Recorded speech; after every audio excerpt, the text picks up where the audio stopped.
Hi friends, ఈరోజు eggs ఎలా boil చేసుకోవాలో చూపిస్తాను. ఎవ్రీడే మీరు ఎగ్స్ బాయిల్ చేసుకోవాలంటే ఏం చేస్తారు? ఒక బౌల్లో చాలా వాటర్ నింపి అందులో ఎగ్స్ వేసి ఒక 15-20-30 మినిట్స్ పెడతాము అట్లే. అండ్ మాన్యువల్గా ఒక 30 మినిట్స్ తర్వాత మళ్ళీ వచ్చి చెక్ చేసుకొని అవి ఎగ్స్ కుక్ అయినాయా లేవో చూడాలి.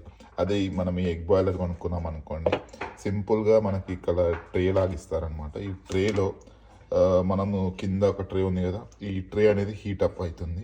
దాంట్లో మనం జస్ట్ సింపుల్గా ఒక వాటర్ యాడ్ చేయాలన్నమాట. ఈ ఈ గ్లాస్లో లెవెల్స్ కూడా ఉంటాయి, మనకు ఏ లెవెల్లో ఎగ్ బాయిల్ కావాలా అనేది. సో మనకు సాఫ్ట్ ఉంటుంది, మీడియం ఉంటుంది, హార్డ్ ఉంటుంది. మనకు హార్డ్లో కావాలనుకుంటే హార్డ్లో పెట్టి సింపుల్గా ఇక్కడ వాటర్ పోసేయాలన్నమాట. వాటర్ పోసాక ఈ ట్రే ఇది ఉంది కదా, బ్లాక్ది ట్రే, దీని మీద పెట్టి ఇందులో 2 ఎగ్స్ పెట్టాలి. పెట్టేసి ఈ లిడ్ క్లోజ్ చేసేయాలి.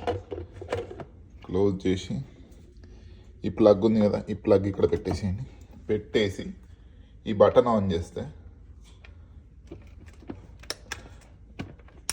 మనకు ఒక 15 మినిట్స్ కాకుండా లెస్ దెన్ 15 మినిట్స్, అంటే 10 మినిట్స్ లోపలే ఈ ఈ ఎగ్స్ అన్నీ బాయిల్ అయిపోయి ఆటోమేటిక్గా ఆఫ్ అయిపోతుంది. సో మనం 10 మినిట్స్ తర్వాత వచ్చి చూడాల్సిన అవసరం లేదు.